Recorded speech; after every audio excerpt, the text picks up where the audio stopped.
Good morning. On today's news, a gas leak occurred today around 3 p.m. in Delft near the Technical University.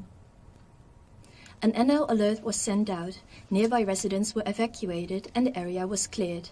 The leakage has been addressed by an expert team. Fortunately, there have been no reported casualties.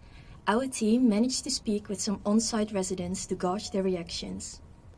Ja, we weten gewoon niet meer waar we naartoe moeten. Het is één grote chaos.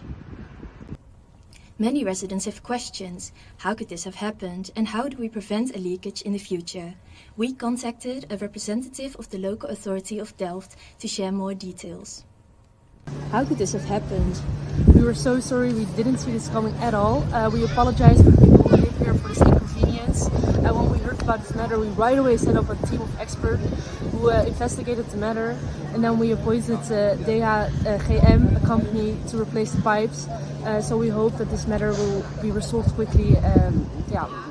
Most of this research revolves around corrosion, which causes deterioration of gas pipes leading to leaks. To identify the vulnerable pipes within the network, we need to predict the corrosion rate.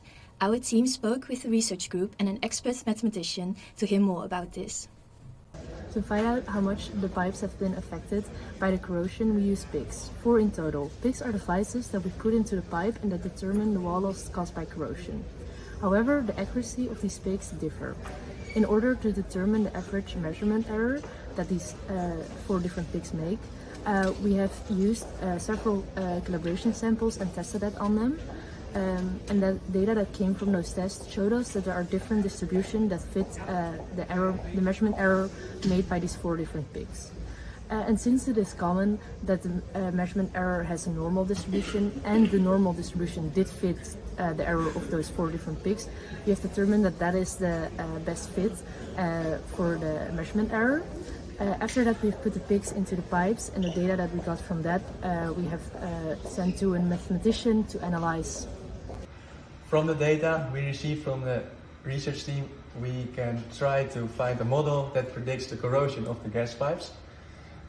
Now the research team found that the second measurement was bad, so we don't use that.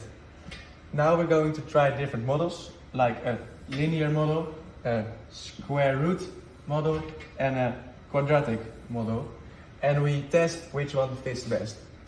At the end, we found that a quadratic model that doesn't start at 0 was the best model to predict the corrosion and when it starts to leak. This model is at the form alpha times the time squared plus b.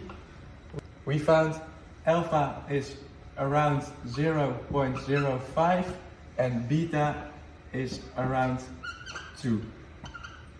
That's the model we're going to use to predict the pipe leakage.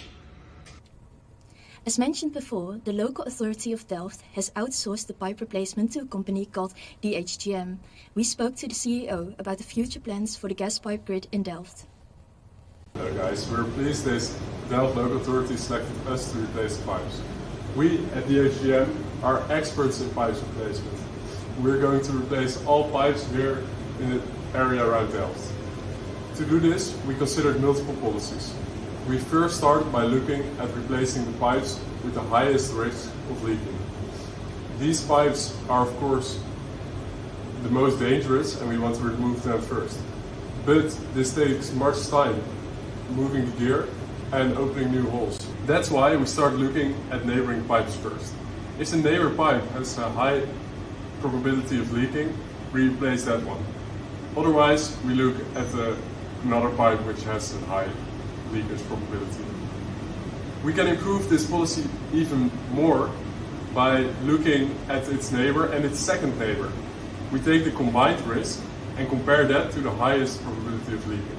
Since replacing 2 pipes next to each other takes the same time as replacing 1 pipe in another place. It is expected that the pipe replacement is done by the end of 2025. Let's move on to the weather.